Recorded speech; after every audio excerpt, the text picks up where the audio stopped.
నోటితో మాట్లాడుతూ నొసటితో వెక్కిరించడం ఎట్లాగో అమెరికా చూపెడుతోంది.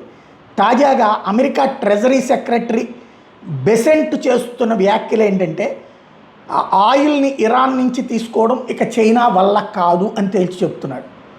ఓ పక్కన హార్ముజ్ జలసంధిని అమెరికా దిగ్బంధించింది. హార్ముజ్ జలసంధి నుంచి చైనాయి బోలెడని సరుకులు వెళ్తుంటాయి. వాళ్ళని ఇరాన్ ఇబ్బంది పెట్టింది కాబట్టి వాళ్ళ దగ్గర కూడా డబ్బులు వసూలు చేసింది కాబట్టి ఇప్పుడు మేము దిగ్బంధించడాన్ని సమర్థిస్తుంది ఇరాను, నేను రేపో మాపో వెళ్ళి జిన్పింగ్ని కావులిచ్చుకుంటానని కూడా ట్రంప్ చెప్తున్నాడు.